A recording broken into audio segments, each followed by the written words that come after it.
Haridwar Lok Sabha seat पर भाजपा ने मौजूदा सांसद का टिकट काटा तो निशंक के समर्थकों में भी उत्साह कम नजर आ रहा है। हरिद्वार विधायक मदन कौशिक की टीम तो बढ़ चढ़कर त्रिवेंद्र रावत के प्रचार में जुटी है, वहीं निशंक के समर्थक नदारद दिख रहे हैं। देखिए।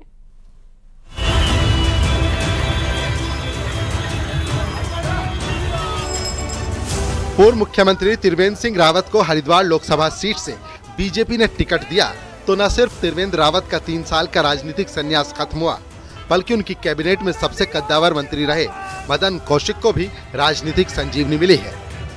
यही वजह है कि मदन कौशिक त्रिवेंद्र रावत को चुनाव जिताने के लिए दिन रात एक कर रहे हैं, जबकि सांसद रमेश पोखरियाल निशंक के समर्थक चुनावी अभियान की पिक्चर से बाहर हैं और इक्के दुक्के आयोजनों को छोड़कर निशंक के समर्थक त्रिवेंद्र के चुनाव प्रचार से गायब दिखे। हालांकि पूछे जाने पर वो इसे पार्टी की रणनीति बता रहे हैं।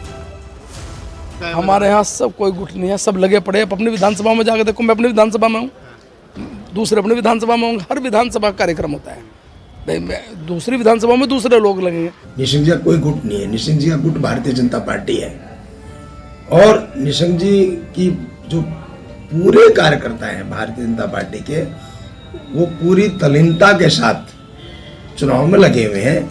जानकारों की माने तो हरिद्वार के सांसद रमेश पोखरियाल निशंक और बीजेपी के पूर्व प्रदेश अध्यक्ष मदन कौशिक के बीच सियासी अदावत रही है।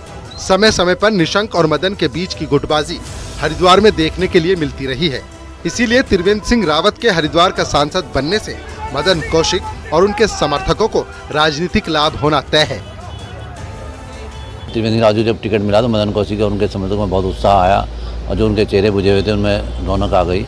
तो ये स्वाभाविक है, जिस मुख्यमंत्री उन्होंने एक मंत्री के रूप में, प्रभावशाली मंत्री के रूप में काम किया, तो वो बढ़ चढ़ के इसमें हिस्सा लेंगे ही चुनाव में।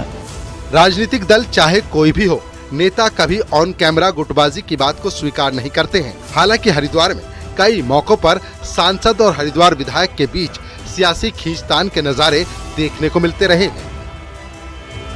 न्यूज़ 18 के लिए हरिद्वार से पुलकित शुक्ला की रिपोर्ट।